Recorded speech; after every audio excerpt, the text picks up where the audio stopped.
আসসালামু আলাইকুম।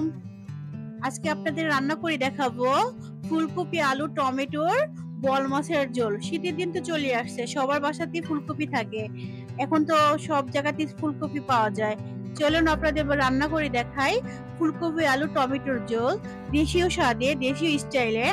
আমি একটা কড়াইতে তেল গরম করে প্রথমে ফুলকপি আলুটা একটু ভাজতে নিছি। এখনো ফুলকপি আলুটা ভেজে নেব। একটু ভেজে নিলে কি হয়, তরকারির স্বাদটা একটু ফ্লেভারটা ভালো আসে, ফুলকপির একটা গ্রান আসে। পেঁয়াজ দিয়ে দেব 3 টেবিল চামচ। 1 টেবিল চামচ লবণ, আপনাদের স্বাদ মতো লবণ দিয়ে দিবেন। এখন ফুলকপি আলু পেস্ট ভালো করে ভেজে নেব।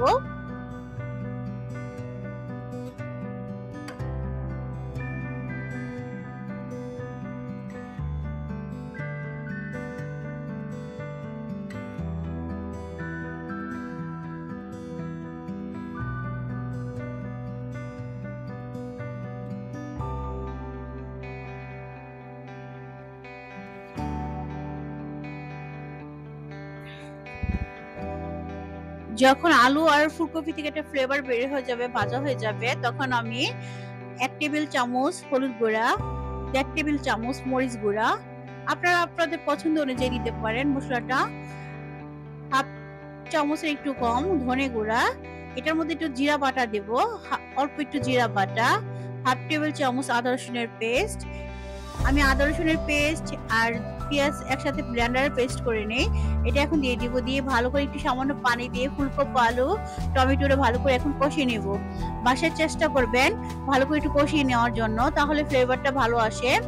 আমি বল মাছটা লবণ দিয়ে ভালো করে ভিনেগার, লেবুর রস দিয়ে ভালো করে ধুয়ে নিয়েছি। অনেকে লেবু মাছটা ধুতে পারে না, মাছটা ধুয়ে একটা টেকনিক আছে, লবণ আর লেবুর রস দিয়ে ধুবেন। যদি ভিডিওটা ভালো লাগে, নিত্য নতুন ভিডিও পেতে আমার চ্যানেলটাকে ভিজিট করে রাখবেন, লাইক, কমেন্ট, সাবস্ক্রাইব করবেন। ফুলকপি আলুটা যখন কষানো হয়ে যাবে, আমি বল মাছটা দিয়ে দিব। বল মাছটা দিয়ে 2 মিনিটের মতো একটু ভালো করে মাছটার সাথে মশলাটার সাথে কষিয়ে নিব, জানি মশলাটা মাছের মধ্যে ঢুকে। এখন আমি পরিমাণ মতন পানি দিয়ে দিব, টমেটো দিয়ে দিব, কাঁচামরিচ দিয়ে দিব, দিয়ে রান্নার জন্য বসিয়ে দিব। প্লিজ আমার ভিডিওটা দেখবেন, লাইক, কমেন্ট, সাবস্ক্রাইব করবেন, আপনাদের সবার কাছে অনুরোধ রইল।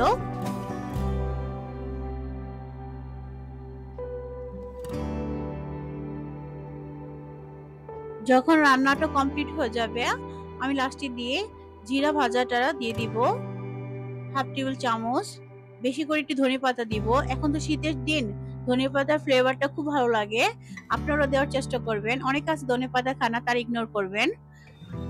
ধনেপাতাটা দিয়ে এখন আমি তরকারিটা নামিয়ে ফেলবো। দেখে নিবেন তরকারি পুরো ভিডিওটা। ভালো লাগলে লাইক, কমেন্ট, সাবস্ক্রাইব করবেন। ধন্যবাদ সবাইকে। আল্লাহ হাফেজ। আসসালামু আলাইকুম।